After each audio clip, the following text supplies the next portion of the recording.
Ukraine has launched hundreds of drones targeting Moscow a day after Kyiv was hit by one of the heaviest barrages of ballistic missiles of the war.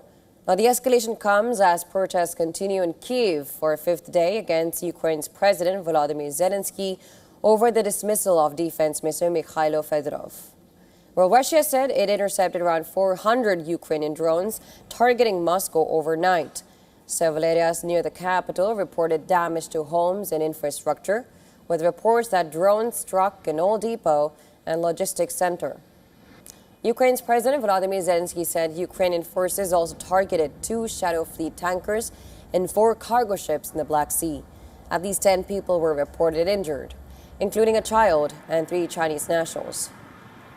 Meanwhile, Ukrainian strikes on Russia's Belgorod region killed 6 people. According to local authorities, the drone attack hit a passenger bus in the town of Shebenkino near the Ukrainian border, killing 5 civilians, including a child, and injuring more than 20 others. While a separate Ukrainian strike on a car wash in Belgorod city killed another person. Ukraine reported deadly Russian attacks on several cities, including Pavlograd, Kramatorsk, Odessa, and Zaporizhia. Officials said 8 people were killed in those strikes.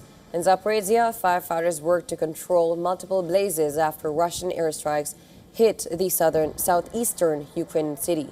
1 person was killed and 9 others were wounded. Now, the attacks destroyed garages, damaged buildings and vehicles, and sparked a large fire covering around 500 square meters. A warehouse and nearby vegetation were also set ablaze as emergency crews battled the flames. Rescue workers were seen carrying out search and rescue operations through the rubble of damaged residential buildings in Zaporizhia, looking for missing people after the strike. The rescue operation is ongoing. According to preliminary information, 1 woman is stuck under a concrete block, and a girl around 10 years old is also under the rubble. All services are working. We're taking turns. It's very dangerous because the blocks are hanging on very thin fittings. Meanwhile, Ukrainian President Volodymyr Zelensky has welcomed support from UK's new Prime Minister Andy Burnham, who has pledged to continue backing for Kyiv. At the same time, protests over a dismissal of Defense Minister Mikhailo Fedorov have entered their 5th day, with demonstrators gathering in Kyiv and calling for government action. The protests have added pressure on Zelensky as he seeks to prevent divisions within Ukraine while the war with Russia continues.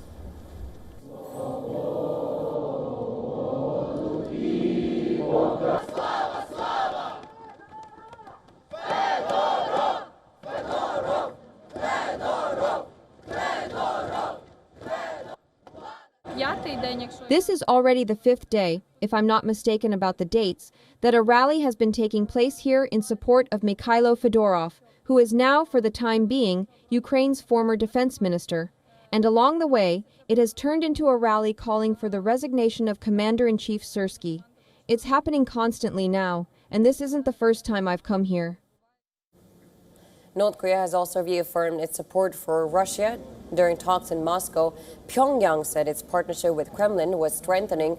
Russian President Vladimir Putin thanked North Korea for its military support, including the deployment of troops and supplies as both the countries deepen cooperation.